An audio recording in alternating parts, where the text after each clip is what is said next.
ദിവസങ്ങൾക്ക് ശേഷമാണ് ഇപ്പോൾ വിവാദങ്ങളുമായി വന്നിട്ടുള്ളത്. ഈ തെരഞ്ഞെടുപ്പ് കാരണം എന്നതിന് പറയാൻ പറ്റില്ല.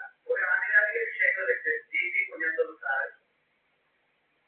ഇടയ്ക്ക് ഇതുപോലുള്ള വാർത്തകൾ എഴുതി അയച്ചു തരും. അത് റിപ്പോർട്ട് ചെയ്ത് നമ്മൾ സോഷ്യൽ മീഡിയയിൽ പ്രചരിപ്പിക്കും. അല്ലാതെ ഞങ്ങൾ യൂട്യൂബ് ചാനലിൽ സാധാരണഗതിയിൽ പോസ്റ്റ് ചെയ്യാനാണ് പറയുന്നത്. ഒക്ടോബർ 29-ന് റീൽസ് അയച്ചു. ഒരു 30 കോടി റീൽസാണ് ഫസ്റ്റില് ആഡ് ചെയ്തിട്ടുള്ളത്.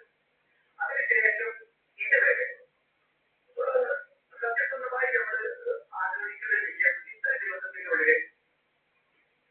ഒരു വിശ്വാസം പോലും വിളിച്ചിട്ട് ഇതിൽ ഒരു മതചിന്തയുണ്ട്, നിങ്ങൾ അയ്യപ്പൻ അനുഗ്രഹിച്ചു എന്നൊരു വാക്ക് പോലും എന്നോട് പറഞ്ഞിട്ടില്ല. പ്രത്യേകിച്ച് ഇനിയിപ്പോൾ അറിയില്ല എന്റെ ഫോൺ നമ്പർ കൊടുത്തിട്ട് ഇത് ശരിക്കും ഞാനൊരു സ്റ്റുഡിയോ നടത്തുന്ന ആളാണ്. ഇടത്തെ കാലത്ത് കുറച്ച് പാട്ടുകളൊക്കെ റെക്കോർഡ് ചെയ്ത് കൊടുക്കുന്നതുകൊണ്ട് തന്നെ അതിന്റെ പ്രൊമോഷൻ എന്ന നിലക്കാണ് ഇത് പുറത്താക്കുന്നത്. ഇതൊരു മിനിറ്റിന്റെ ഒരു ഭാഗമാണ് ഞാൻ പുറത്താക്കിയത്. അതിന്റെ താഴെ എന്റെ നമ്പറും ഇടത്തെ ചാനലുകൾക്ക് ബന്ധപ്പെടുക എന്ന് പറഞ്ഞിട്ടാണ് പോസ്റ്റ് ചെയ്യുന്നത്. ആ പോസ്റ്റിന്റെ പോയി നോക്കി കാണാം. അതിനുശേഷം ഒരു വിശ്വാസി പോലും അതിന് എല്ലാ പാർട്ടിയിലെ ആളുകളുണ്ട്. ആ പാർട്ടിക്കാരൊക്കെ വിളിച്ച് CPM-കാരും കോൺഗ്രസുകാരും ലീഗുകാരും ഒക്കെ തെരഞ്ഞെടുപ്പ് ഗാനങ്ങൾ